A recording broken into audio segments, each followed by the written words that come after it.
Hello everybody and welcome to the video and live streaming show. My name's John Lacey and I'm joined as always by Sam Proof. I say as always, it's not always as always, but we'll talk about that in a second. Today on the show we're talking about telling stories with your videos, a bit of video storytelling, how you can craft narratives, how you can think about the characters and really think about the investment that your viewers may have in your content. But we are going out live to all the various places, so if you are watching live, let us know in the chat, hashtag Team Live. And if you're watching this later on, you can do hashtag Team Replay. So Sam, I have some insight into the answer to this question, but tell me about your week last week. I know it was quite a lot of stuff happening. Yeah, it was. It's been a crazy time. We had to leave our house because there was construction being done inside the house.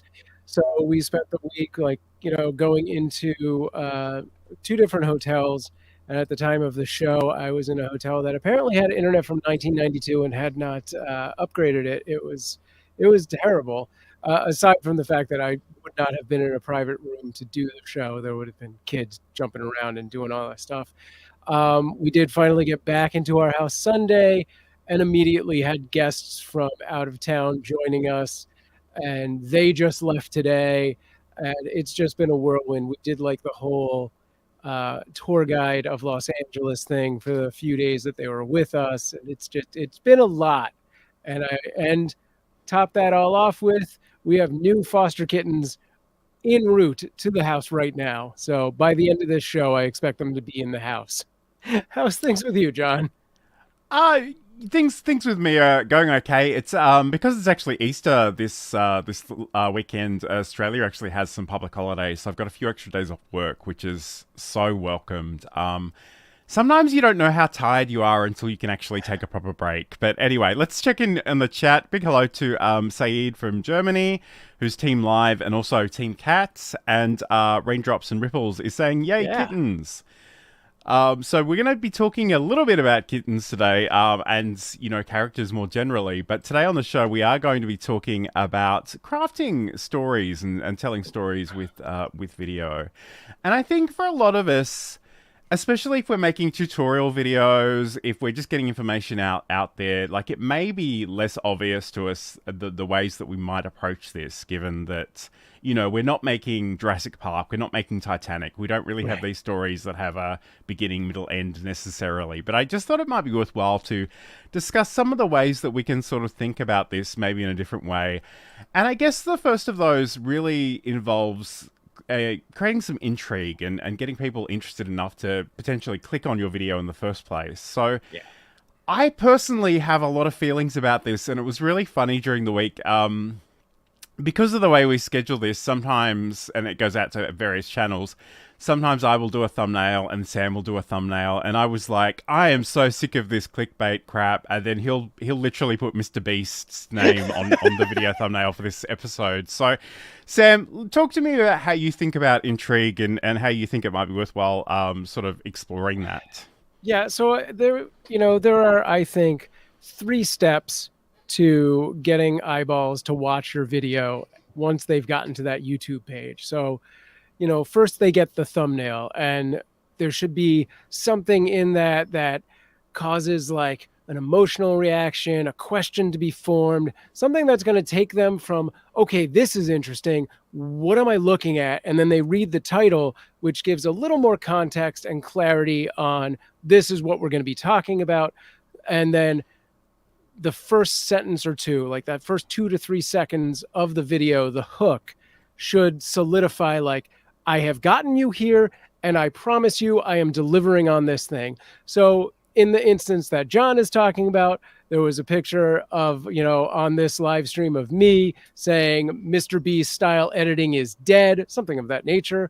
The title then clarifies, I don't remember what exactly it is offhand, but something to the effect of authentic video storytelling, so we're going to go into that kind of thing.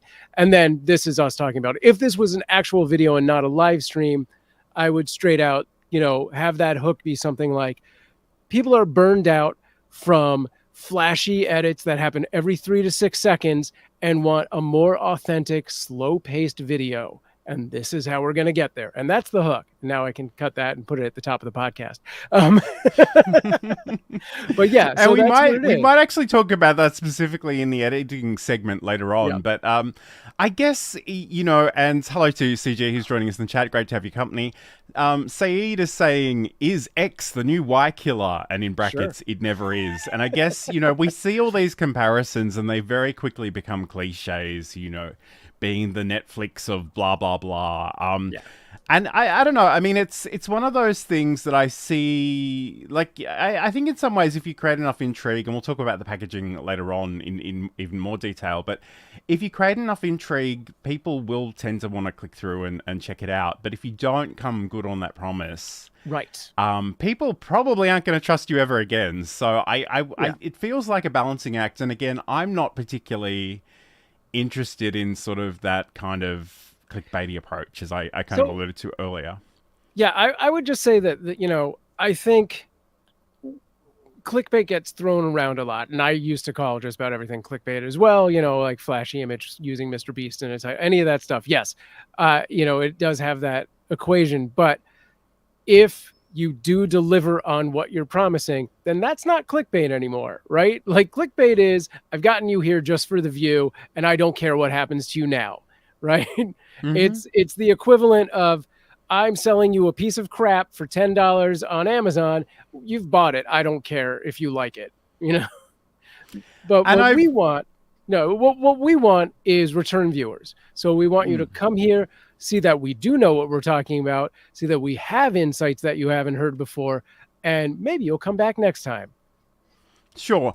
And I guess, and again, I don't know that I'm necessarily typical of any larger viewing population, but as much as I enjoy scrolling through TikTok, for example, there's a degree of hype and marketing and hyperbole that is just so exhausting to me. And I guess it's a little bit of that 3 to 6 second cut editing style that you refer to. And like 9 times out of 10, they'll be like, you know, they will show me a chicken recipe, for example, and I'm sure it's a great chicken recipe, but they don't say this is a great chicken recipe. They say this chicken recipe will change your life, and this is marry me chicken, and you know, this will completely change your life. And it's such a stupid inflated promise that's never going to be received. And I'm just tired of it. I'm grumpy.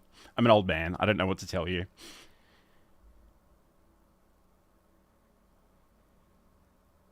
Okay, so there's a question in the chat. I don't know. Can you still hear me, Sam?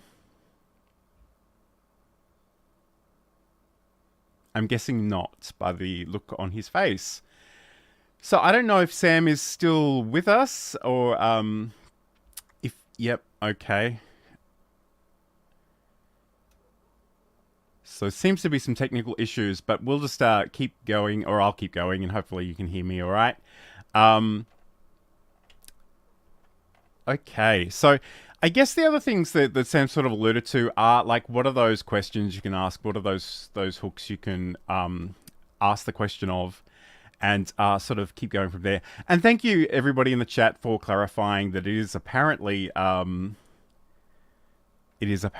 just Sam at the moment. He's just jumped out, and I'm going to adjust this screen a little bit. Hello, Walter.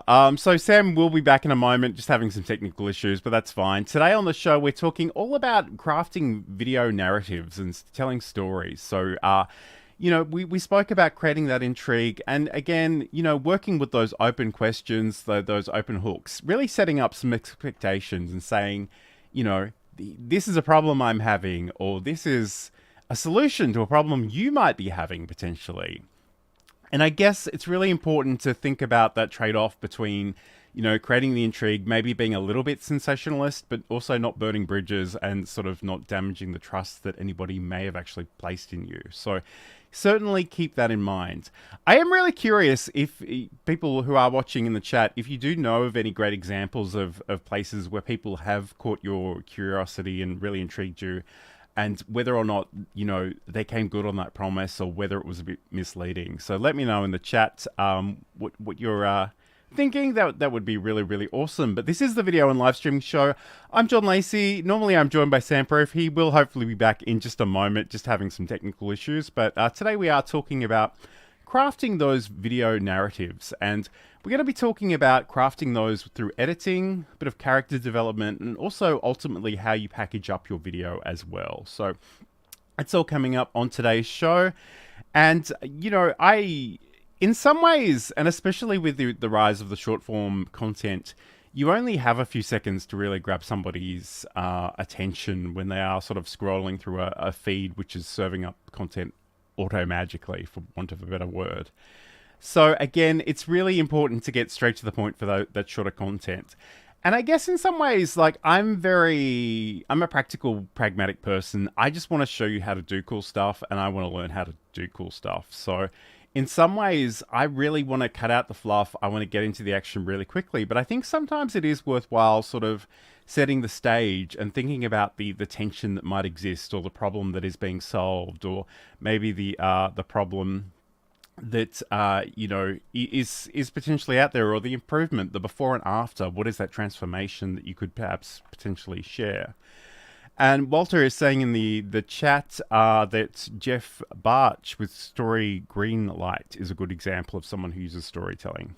Okay, I'm not actually familiar with Jeff, but I'll try and check him out after the show. But yes, it's great to hear those examples. Again, it sounds like Sam is experiencing quite a bit of technical issues. So what we're going to do, we're going to come back and talk about actually working with different characters in just a moment. So this is the video and live streaming show. Thank you so much for your company. Let's click on this one here. And then I looked at the first assessment, and the first assessment was record a 5-minute video, and it was a pretty simple introduction of yourself. There was nothing exciting. I didn't have to research. It was just a 5-minute warm-up, and I freaked out.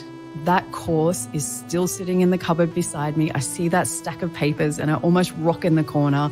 It cost me a lot of money to sign up, and I threw the whole course away. And that's a segment from my podcast, Build a Presentation Muscle, which you can learn more about over at johnlacey.com. That was Michelle J. Raymond talking about overcoming her fear of being on camera, I should say. Bit of a Freudian slip. So we are talking about video storytelling. And again, let's talk about characters. And I think that was a great example. Michelle was describing her own experience. She's the one experiencing the pain of wanting to be on camera, but really not feeling comfortable enough to do it. She sort of explained in the full episode how some of the things that she did to overcome that fear. And I think it's a great example because the transformation is particularly pronounced there, because she went from literally not being able to record a short intro video for a school project to speaking on stages around the world, including Social Media Marketing World, which just happened. So that was a really cool example. Again, I'm just... and this is the video and live streaming show. I'm John Lacey. Sam Proof will hopefully be back with us in just a moment. He's just experiencing some technical issues. I just want to check in with the chat. Saeed is saying that stand-up comedy is great in storytelling. And I think that's certainly true. I think there are certain experiences that are relatively universal. I don't know that anything is completely universal, but there are certainly experiences we can relate to as different people. And again, maybe there's an opportunity to find some humor there, but let's talk about the characters and like, who is the character of your video project?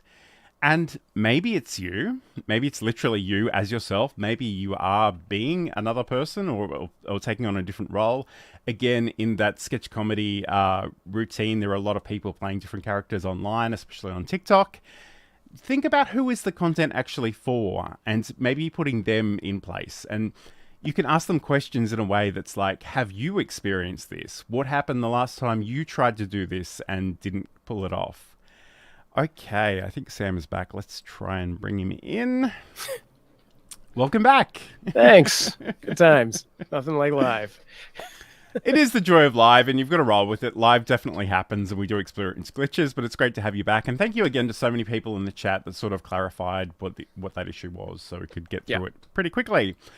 Okay, Sam, so we're talking about characters and, you know, who are the characters in our video projects? And, you know, it could literally be you. It could be the person you're speaking to.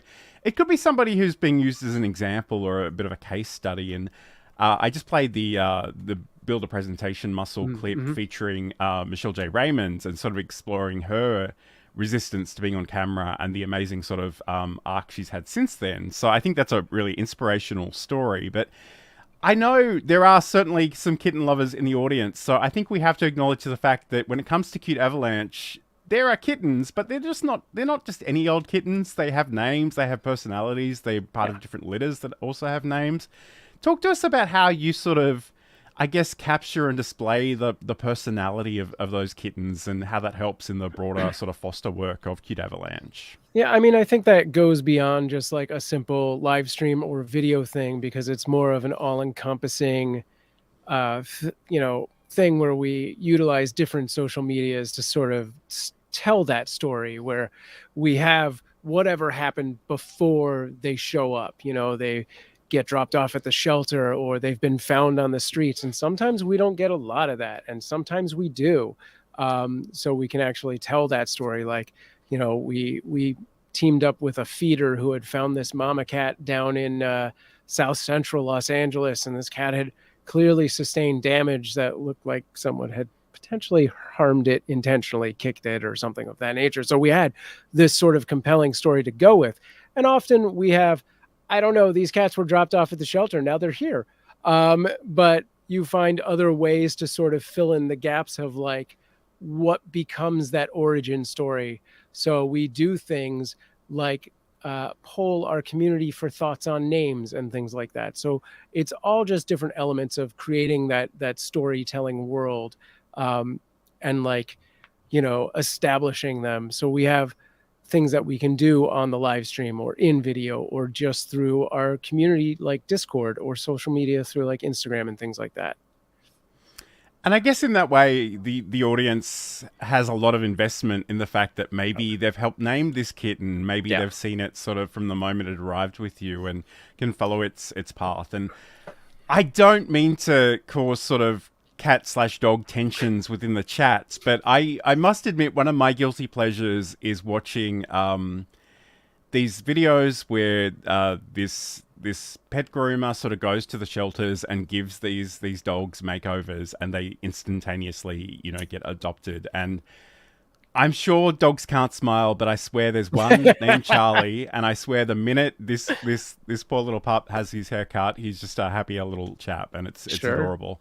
And I guess, like, especially if you have case studies and charitable work, if you can sort of share the personal stories, people will resonate with that potentially and feel a lot of buy-in. And maybe it's about having similar experiences, but maybe it's just the contrast between your experience and somebody else's.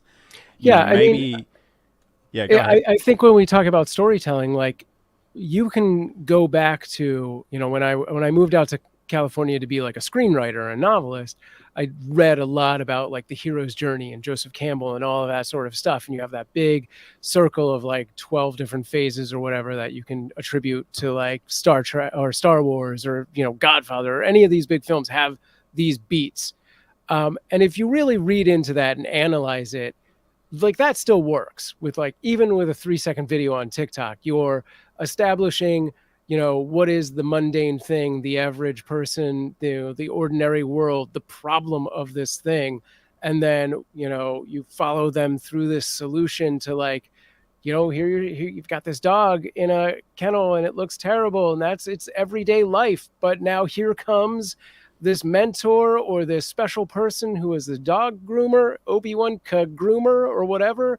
And they go through, this trial and tribulation of trimming and shampooing and all of these things. And then boom, at the end, you have, this revelation of this brand new dog. And that's all hero's journey stuff. So like, you can read in, as deep as you want to, and apply that to any aspect of storytelling, whether it's video or live streaming or a 3-second TikTok video or even an Instagram post. I think that's awesome stuff. And like it ties in a lot to what we were saying about like clickbait and hooks and stuff, because, I know John hates this, but you scroll through TikTok and every fourth video is, if you're a live streamer, if you're a dog groomer, if you're a person who likes to put cake in their face, And there, you've got your audience. You almost immediately know your ordinary world of this like thing. It's, I'm a person that creates content. I'm a person that puts cake in my face. Like, this now speaks to me. Where are we going on this journey? And there you go. And it's funny, I think in a lot of ways, like, if you are a content creator, like, whatever that means, whatever mediums you're exploring, it can be really tempting to just want to think, I need more and more people. But I think in a lot of ways, you need the right people. You need the people that resonate with what you do. And I love the idea that, and it's so popular on TikTok that people will say, this is for this audience. If this is not you, keep scrolling. And I love that they actually give you that ability to self-select without potentially wasting too much time. Like, I think that's quite a beautiful approach to all of that. Yeah. I guess, getting back to the hero's journey a little bit, the one observation I would make, and this might just be snarky, grumpy old man John speaking, but the one thing I do notice is that as much as I genuinely believe in the power of storytelling as a thing to captivate people, and it's a thing that we've been doing from the beginning of time, I do see a lot of quote-unquote storytelling experts that are very prosaic, very long-winded, and I'm like, it's important that you just share with people what they need to know and not necessarily be, too romantic or too prosaic about that, I think. Because there are so many cliches that come out when people feel like they need to tell a story, and it'll be something out of Charles Dickens or, the nursery rhymes of ye olde times. Yeah, I mean, I think for the most part, we're talking to people who are creating videos, whether that's long form videos or live streams or TikToks, and you're not writing a novel. So you don't need to Tolkien-esque name every blade of grass and give its backstory and, how it bloomed as a seed. You need to provide exactly enough information. Like, that is when we talk about delivering on the promise of the clickbait title, that's what we mean. It's like, give the necessary information. Don't overdo it with like, here, we're gonna make this cake, but first I want to tell you about the Black Dahlia murders, which really inspired me to make this cake. Unnecessary. We don't just make the cake. All right. And that's such a running joke because and this is a little bit outside of the video realm, but like, one of the things, the unintended consequences of Google SEO and on-page time is that recipes contain 40 pages worth of crap before they even tell you the ingredients these days. It is so unhelpful, and yet they've been incentivized to do that. But I guess the other thing, you mentioned, you alluded to Tolkien, and I just had such a flashback to the time I tried to read The Hobbit, and I got 5 pages in, and I learned about 34 generations of hobbits, and I thought, I just can't. I'm sorry. I don't blame you. I've read it, and I don't, I wouldn't do it again. I mean, I liked it, but I don't have time for that. Mm-hmm. Okay, so this is the Video and Livestreaming Show. Today we're talking all about video narratives and storytelling. So I guess, like, if we come in, and again, I'm sort of thinking in terms of a tutorial video, which is very much my bread and butter. And, sometimes I just want to get straight into the action, but I think other times it's an opportunity to say, to set up the problem, to maybe encourage the audience to be in my shoes. And maybe my boss has told me I need a video produced in the next 30 minutes. Right. And like, what am I going to do to make that happen? And how can I show that? And maybe even explore the negative consequences of maybe not pulling that off. Maybe thinking about the motivations, maybe thinking about some of the tension that's going on around me. And I'm sort of curious, like, obviously in this cute avalanche cat world, like, people that love cats just love it. You don't necessarily need to sell it too hard, but I guess for people who you are encouraging to actually be, the forever home of some of these kittens, is there a different kind of buy-in do you think that they need? I mean, it's interesting because I don't think we go about making content looking for that person. Like, that's a different person, right? Like, I mean, it has happened. We've had, I think, 2 people who have found the channel that ended up becoming adopters of the cats. But yeah, I think we did kind of start with the thought of like, that'd be great. We'll have this and people can find the cats, but really it's a global audience. So chances are they're not in Los Angeles. So we early on shifted gears to like, we are just sharing our foster journey and just educating people who like cats to be better people who like cats, you know? And I think that's the content that we make. So if we were to specifically make content for future adopters, I think it would be similar, but there would be a shift in like almost a higher level of storytelling. And really, if I'm going to be honest, it would probably be sympathetic storytelling. We're really pushing on like there was a dark day at the shelter, like, but I'm not interested in making that. Maybe I should. I don't know. So yeah, I think there would be a slight difference in how we approach it. And I guess, that's the thing, and I think it's worth articulating for everybody, is that we may have a very concrete idea of who our audience is, but there's bound to be a number of different people with different interests and different motivations in that group. And I think, like, in terms of the cat stuff, like, there are people that just love cats and watch them and find them adorable. Yeah. And I know there are people in your audience that are literally allergic to cats but love cats. So, yes. The ability for them to watch them without, encountering the hay fever and the sneezing and the allergies and stuff is huge. Whereas potentially, and I get the feeling that you probably do this a little bit in just kidding around as well, the actual pet ownership and the behavior stuff, the medical stuff, the things that, the casual cat lover who doesn't own a cat may not need to know, but somebody who does sort of wants to dig a little bit deeper. So I think those are all great things. Yeah, I mean, I think that goes to the whole, like, finding the sort of message of the medium where you have all these different things, whether it's a live stream or TikToks or long form video or a podcast, and then knowing, what audience is watching these different things and then isolating specific content for it. And, not just doing that whole, I do one content here, chop it up and I throw it to everything else. I think we've made a really good model for not doing that specific thing with Cute Avalanche. And I think even to some extent with this show, like, I'm always looking for new opportunities for people to walk into our world.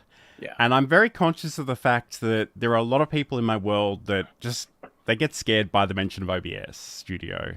And, I try, and in other ways, that is something that brings a lot of people to my YouTube channel. So I don't know. It's always tricky because I think it is possible to niche too deeply, but in other ways, if you're too general, that can be a problem as well. I guess there's a sweet spot to be found there. Yeah, I mean, really, that's just a matter of putting it out there and being obsessive about your analytics and like going, okay, did I make this for me or did I make this for the intended audience, or did I find an audience that came to me and I'm suddenly like, oh, 1/3 of our viewers don't actually have cats and have X, Y, and Z reasons for not getting cats. So maybe we need to shift. And that's exactly what it is. Absolutely. Okay, let's check in with the chat. Walter has written, in creating content, I try to incorporate storytelling and tutorials together. Storytelling helps to reveal new information to the viewer. And Saeed has written, storytelling could also mean having a structure, such as the 3 acts, beginning, middle, end, to keep it very basic. And I kind of feel like, talking about characters, the two of us, we're very similar. We have very similar interests, but I think we have very different personalities. And Sam is so chill and relaxed, and I am so tense, and I need structure in all of the things and planning. And some weeks that, I think we balance each other out nicely. In other weeks, I think we just drive each other a little bit nuts. But I mean, I think structure is a beautiful thing. And I know there are lots of people that just go live and just, talk about the weather or, just whatever they want. But I need something a little bit more focused than that. So I guess it's worth keeping in mind that different people might be looking for different things. Yeah, I mean, I think, when we talk specifically about live, there is an abundance of people that just go live to talk or hang out or play the game, and they lack that sort of storytelling structure to their live stream. And I think live streams absolutely are a platform that can, learn from the hero's journey and storytelling and all of that. And they, these people that just go live and they're like, well, I played all these retro games that no one else is playing, or I played all the Fortnite that everyone else is playing, but how come I still have one viewer? Yeah, you need more. Like, that's why. Like, you can't do the same thing everyone else is doing for no particular reason. It has to be like, here is, what I'm doing and why I'm doing it. And the beauty of game streaming is that half the story is basically there for you. You've got a mission that you're going to try and achieve. And you are actively two heroes, like in game and the player, so you have like almost two paths happening at the same time. Like, can he do this thing or she do this thing? So it's like, just if you play into that concept, you're going on the hero's journey. You're going to learn new skills. You're going to meet the mentor potentially.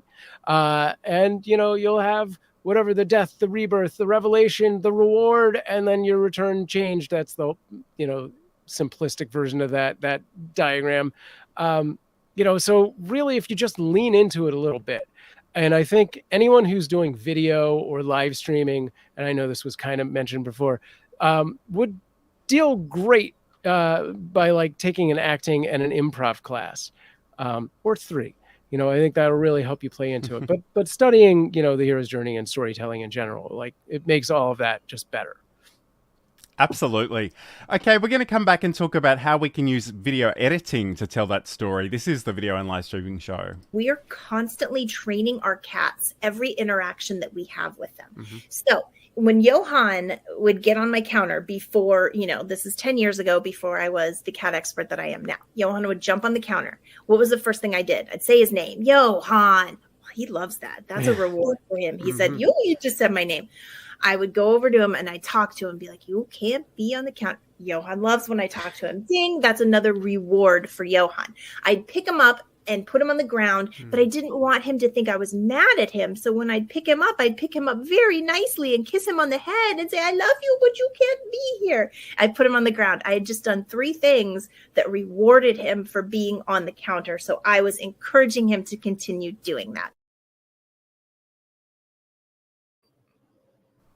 And quite a few characters in that tale as well. So that's a segment from Just Kidding Around, which is Sam's podcast, which you can learn more about over at cuteavalanche.com.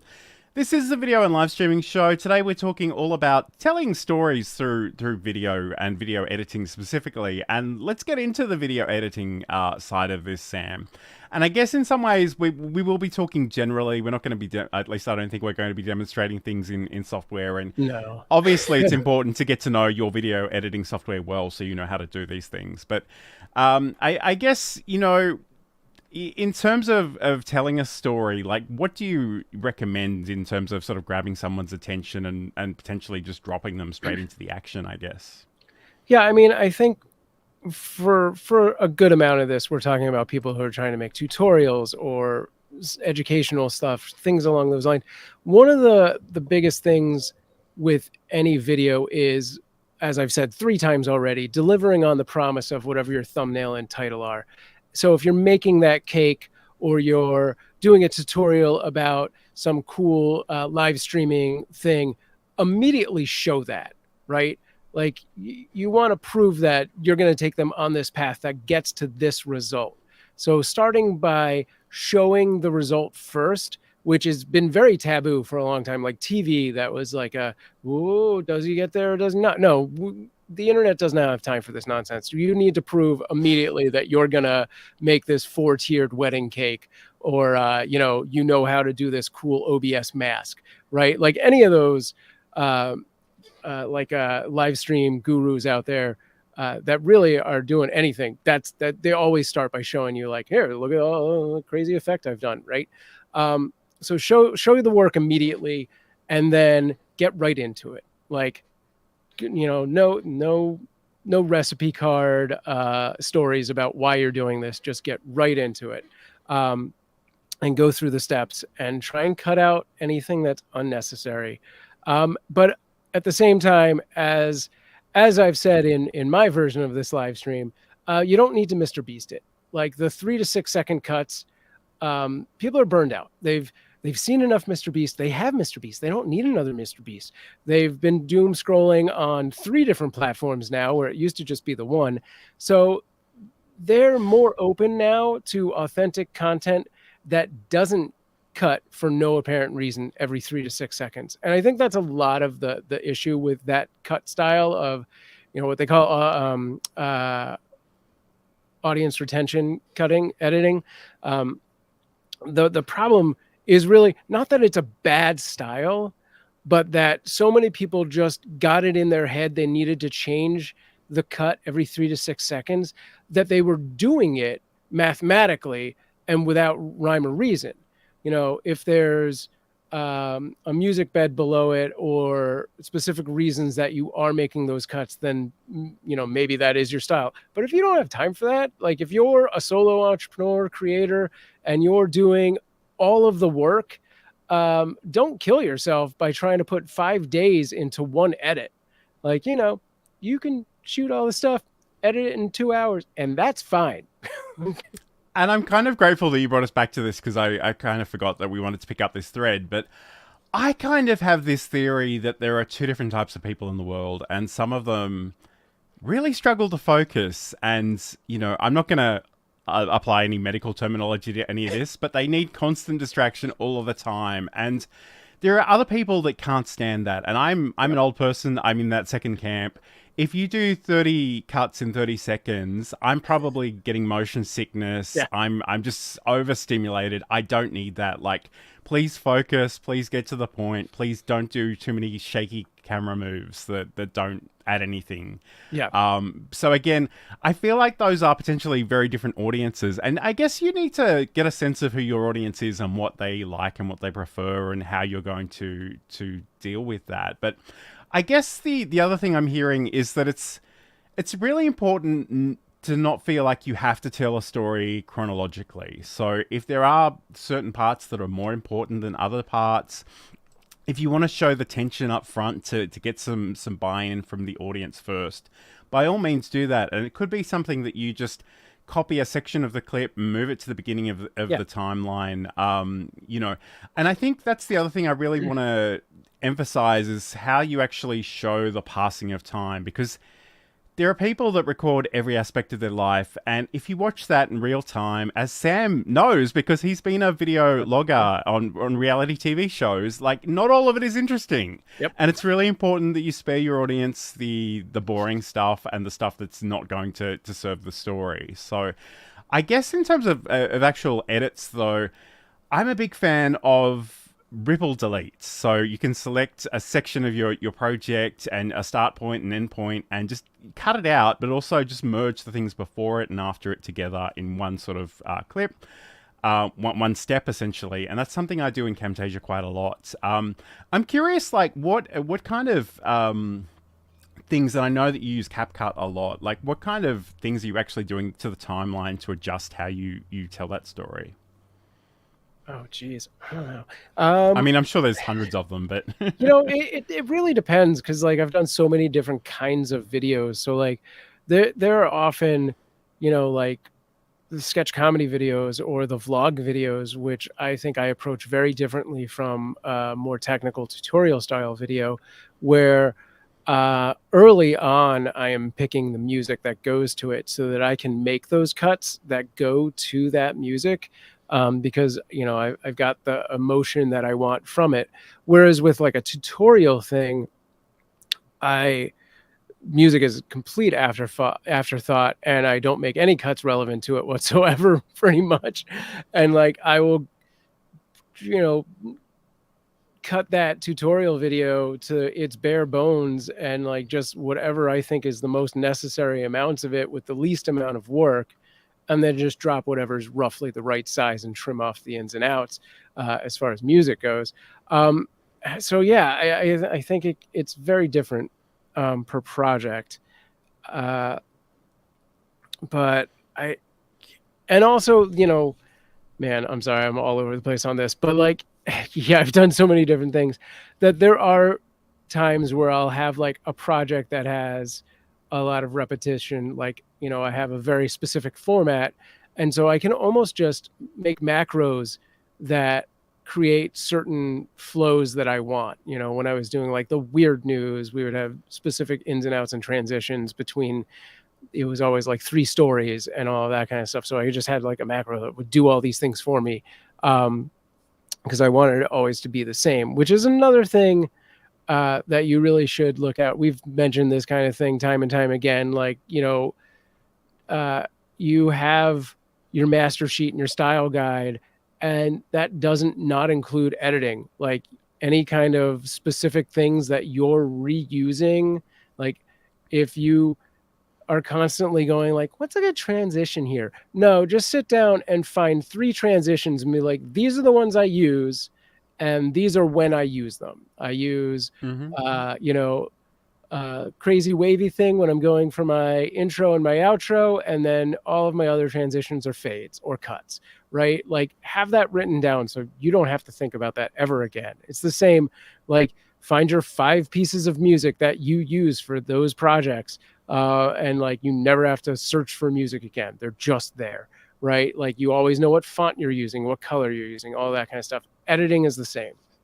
Absolutely. And I think, especially for newbies, if you give them 40 transitions, they'll want to use every single one of those in every single project. You don't need the TV transition. Yeah. And I guess the other thing too, I do like the idea of sort of fading to black as being a way of sort of indicating a transition or even a passing of time, speeding stuff up or slowing it down, taking things out of their original order, and maybe even repeating some strong points. Because I think it's, if you are in a really dramatic place, I think that's a really great place to start, and then sort of go back and tell the story of how things got here, and then what's potentially going to happen next. Yeah. I just want to check in with the comments. Hello to Ender Trading, who's joining us from Ireland this week. It's such a globetrotter. Every week, I swear, is somewhere different. Okay, and Saeed is asking a great question. I love this question. Do you create storyboards before starting to record? Do you want to go first, Sam? Sometimes. I mean, yeah, it depends on the project. Like I know a lot of, my tutorial things are just going to be this. It's just me against the backdrop and, or me masked over the screen recording. But when I do like a sketch comedy video or something along those lines, then yeah, I absolutely create some amount of storyboarding. No, I don't go crazy with it. I'm not making like a full-on comic book and then referencing every single shot, but I do have a lot that are preconceived of that way. Yeah, absolutely. And I guess, like, again, I feel like I refer to 2 different types of people in all kinds of scenarios, but I think this is another great example. Some people will just hit the camera button and just do whatever they feel they need to do, and other people will plan a lot. And again, you kind of know I'm a planner, and I like to sort of sketch these things out, or, I'll have some sort of script. And again, we kind of mentioned this on a show a little while ago, and it's been so long since I've worked without notes and a script that I forgot this was a thing that I used to do. But before I had my teleprompter, I would get so frustrated tripping over my words, making mistakes, having to do 15 takes. And you could literally see me getting angry towards the end of some of my videos. It was so frustrating. And I see lots of podcasters that are like, I just talk for 2 hours and then we cut it down to half an hour later on. And to me, that would be such a frustrating way of working.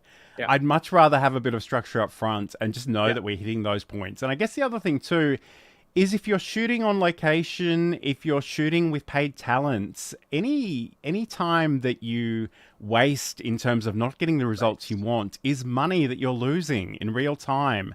And sometimes there'll be times where equipment will break and maybe you didn't notice on the day, and maybe that's going to cause some other problems later on. So I don't know. I'm obviously, I have this bias towards planning, and that might just be me being a bit neurotic. But again, I would encourage most people to do that. But again, you might be much more chilled. You might just want to do your own thing. Try both methods out and work out what works well for you. Another thing that Saeed is not a fan of is unnecessary yelling. I don't know if this is a phenomenon around the world, but we used to have some ads on TV here in Australia which were just literally words on the screen and people yelling. And they were so irritating. I don't know why anyone thought they would work. It was so bizarre. There's literally a trending sound right now that's very much yelling at the viewer, and every time I hear it, I'm just like, no, scroll away. Why would I want to watch that? But along the lines of the storyboards and like scripting and stuff like that, absolutely. If I've ever been, using like having other people involved, like it is as planned out as I can get it. Because you don't want to waste their time or your time, and it does minimize like the risk of something going wrong. But really, when it came to like doing things like vlogs, it's all in the moment. So, there's not a lot of like, oh, right, I knew I was going to the zoo and I was going to have the tiger cage right here with the tiger. That doesn't work out. So, there are definitely those two ways of doing things. And it's just, are you the person that wants to edit for 5 days or for 2 hours? And I guess if you're doing a documentary or reality show, that's probably unavoidable. But again, if I know the points I want to hit, I just want to make sure I'm hitting them. Yeah. Okay, and Walter has said, don't forget to hit the like button for John and Sam. We do appreciate that. Like and subscribe wherever you happen to be watching this. Yeah. I genuinely haven't seen enough Quentin Tarantino movies to even know what this would look like. But Saeed writes, I'm waiting for the first OBS tutorial edited in a Quentin Tarantino style. I don't know. Like, I think that'd be a bit too much blood and violence for YouTube. Yeah, it would be a lot of violence and a lot of like weird extrapolated talking about donuts or something like. You ever think about how the glow effect is really just a personification of like a really good pastry? Yeah, something like that. Oh, great. Okay, so this is the Video and Livestreaming Show. Today we're talking all about video narratives and crafting a story with video. We're going to come back and talk about actually packaging up your video and the different components, because it's not just your video file. And again, I need to press one of these buttons. I think it's this one. If you've been watching us for a while, or this is your first time and you're thinking, Sam, John, this is great stuff, but I'm wearing a lot of hats already and I don't need to add this to my list of things that I'm doing, but I really want to live stream, I've got you covered. I've been a freelance technical director and stream operator for 20 years, and I can help you either with one-on-one counseling, setups of shows, or even run your whole show for you. Get in touch with me, samproof@gmail.com, or find out more at samproof.tv. And you can certainly get in touch with Sam for those live production services. He would be happy to help you out.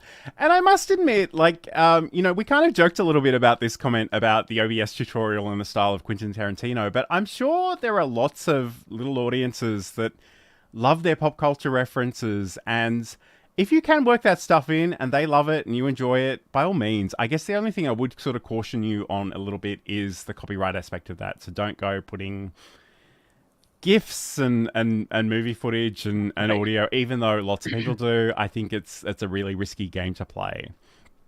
And again, I do appreciate this comment also from Saeed. It's about the order of the scenes. The movies just start in the middle and jump back and forth. So yeah, I mean, that's, I don't think there's anything wrong with that. I think that's a really interesting way of approaching that. Yeah, I mean, Sam, that's a popular trick with a lot of people. I mean, Guy Ritchie, and anyway, yeah. Yeah. Okay, cool. So Sam, I guess, the video is the video file that, we've recorded, we've edited, and we've rendered out of our editing software is great. But especially these days online, it's sort of only one part of the package of the way most people experience this online. And I guess we can use YouTube as an example, but what are some of those other things that we need to think about? Yeah, I mean, there's so many. You're going to get that online. I think we really have to focus just on like YouTube if we're going to give this advice. Mm-hmm. But it goes all the way back to the beginning, where you've hopefully already figured out your thumbnail and your title, and you've got that going on. You've got all of that description space to utilize.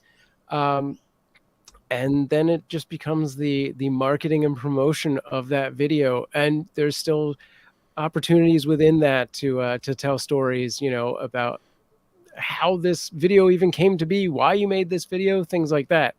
And I think, the more you expand the story outside the video itself, the more chances people will really catch on to it, as opposed to just being like, hey, Twitter, here's a new video I made. It's more compelling if it's like, oh my God, this took me 5 days of editing.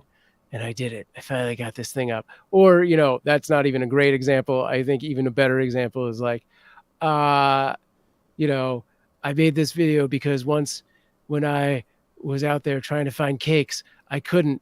And I finally figured out how to make my own 4-tier cake. And I hope you appreciate this. Here's my process. I think people are more interested in checking that kind of thing out. So there's a lot to do once you're done. Like, yeah, and I guess, that's another classic example. Like, people be like, here's a new video, here's a new podcast, but really you want to intrigue them about the actual content of whatever that is. So, if there's some really interesting point or some controversial take or just a weird observation, like you really want to spell that up front. But getting back to, I guess, the packaging, especially the YouTube packaging of all of this, your video file is one thing. You've got that title, you've got the description, you've got tags and hashtags. Again, it's not particularly clear what the impact the tags and hashtags have, but they're still there. You might as well use them. Yeah. You do have that longer description. And I guess the other thing too is think about and again, I'm a big accessibility guy, so think about those captioning resources. Yes. You want people to, and that's another way of sort of describing your video in a textual format that people probably can search and probably does impact the way it is potentially served up to you. So those are all things that you can do. I guess, we think about, let's just take the title and the video thumbnail as two parts of the experience. So I tend to think for the title, like I really want to include what it's actually about in a way that people can search for it. Do you think that's reasonable, or should I be telling more of a story there?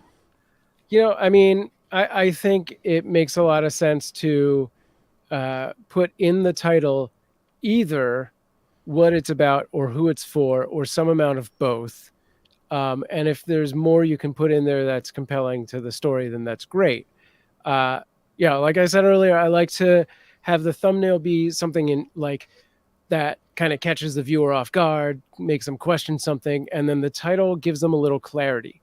And clarity is clearly, going to be like, who's this video for? What's this video about? There's nothing more clear than that. Then this is how to make a 4-tiered cake, for free, for cheap, for your wedding if you have $10, right?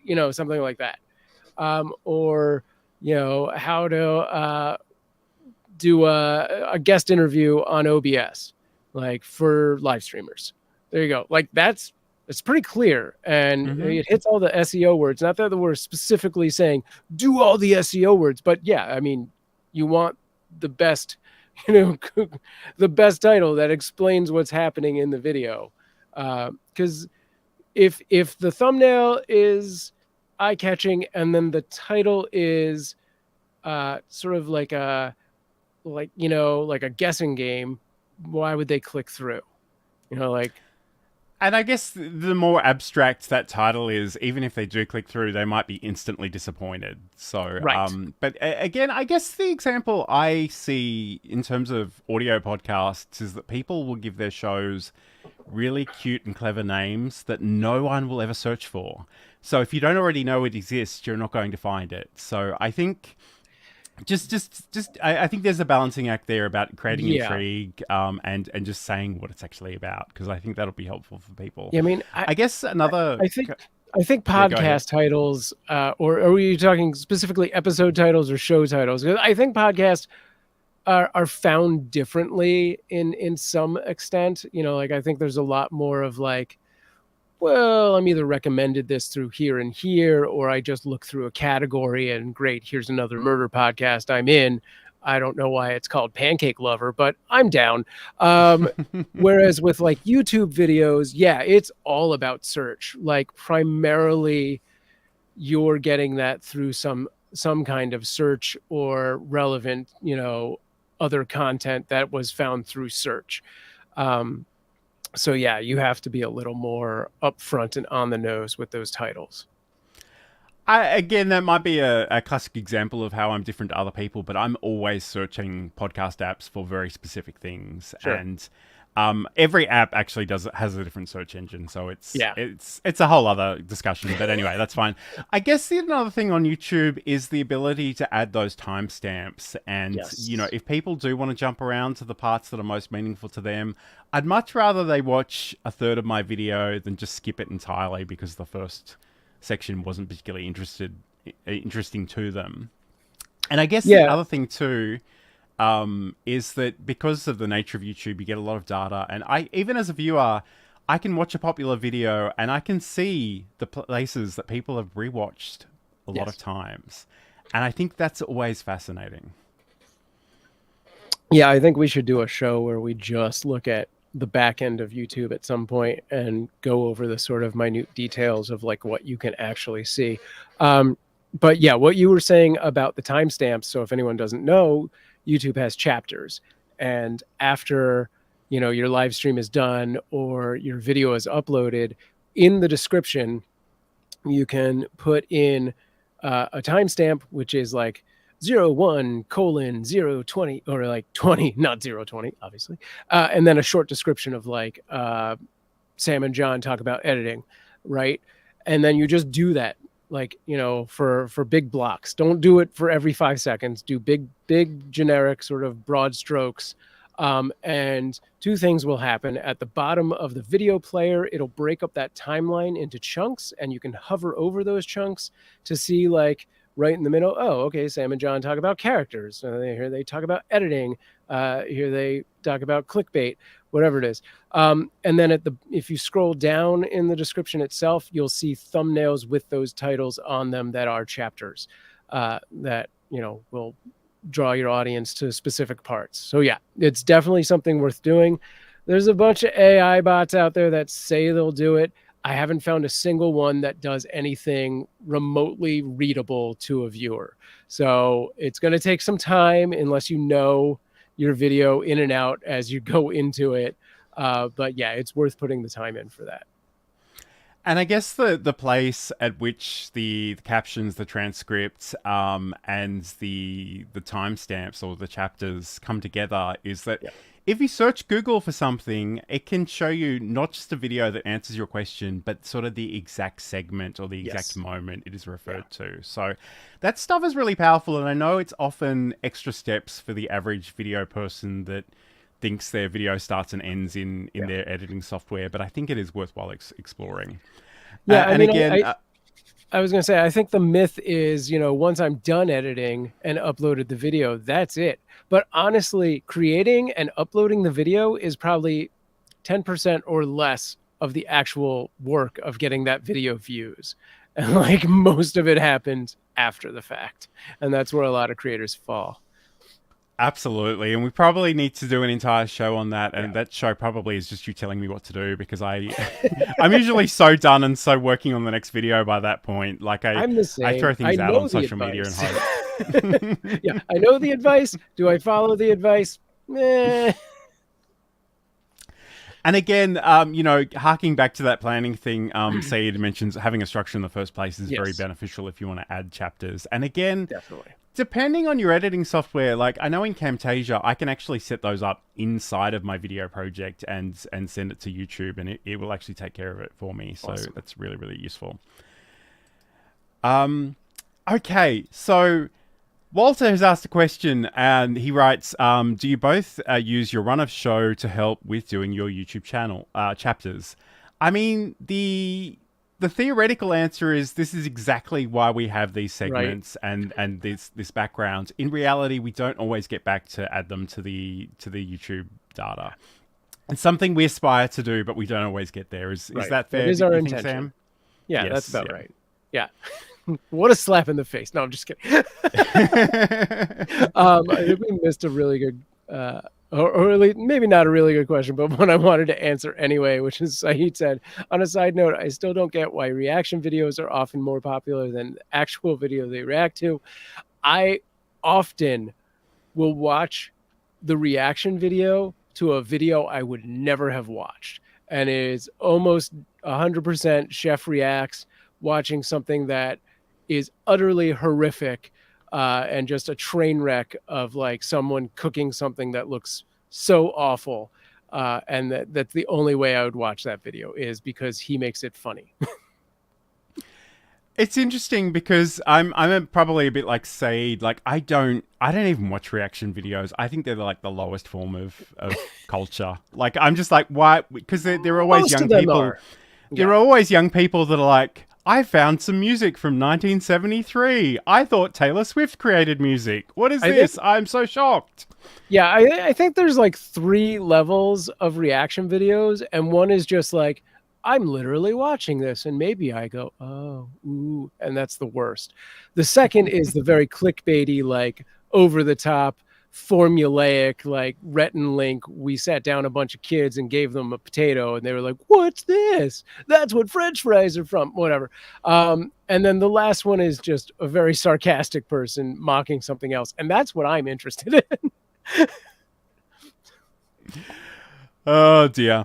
Anyway, I think that's probably a discussion for a whole other show. But yes, it is. I don't know. I mean, I'm such a grumpy old man when I come and do these shows, but I'm very much set in my ways, and I kind of know what I like and what I don't like. And I think, honestly, mostly your audience will have similar sensibilities regarding that. So just try things out, to see what works for you, and potentially reproduce that. It's funny, you talk about the reaction videos that are literally just reacting. I see so many videos on TikTok that are just somebody else's content, and there's like a green screen person in the corner just looking at the camera. Like, not exactly. It's just, I don't, Anyway. Yeah, those are the worst.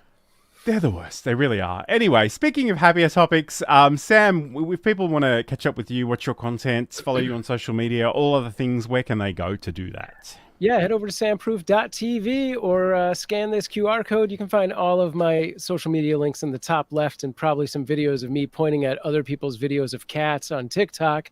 No, but if you do want cats, head over to cuteavalanche.com, where I believe Amanda has just brought home some new fosters, and you can see them on our 24/7 kitten cam. Nice. And if you want to catch up with me, there are social media links at the bottom of the page at johnlacey.com, a whole bunch of tutorials and videos and other things, and of course the podcast. You can find that over there at johnlacey.com. But thank you everybody so much for your company today. It's always great to have so much happening in the chat. We do really appreciate it. I know it's sort of Easter long weekend here. Happy Easter to those that celebrate. We will be back next week. I'm not really sure what the subject is going to be yet. We'll have a chat about that after this show. But thank you so much. If you've got questions about video editing more generally, or any aspect of video or content creation, let us know in the chat. Go ahead, Sam. Yeah. Does your daylight savings happen between now and the next show? Not the next show, but the show after that one. Okay, so keep an eye on the invites, because the times may change, and it's kind of annoying because it just reached the point where I was really comfortable with the time, and now it's going to change again. But I mean, don't forget to like and subscribe wherever you happen to be watching. we can figure it out. I don't care if we move it an hour one way or the other. All right. Okay. Have a good one, everybody. Cool. All right, take care, everybody. Thanks so much for your company today, and come back next week. We'll talk about some more things then.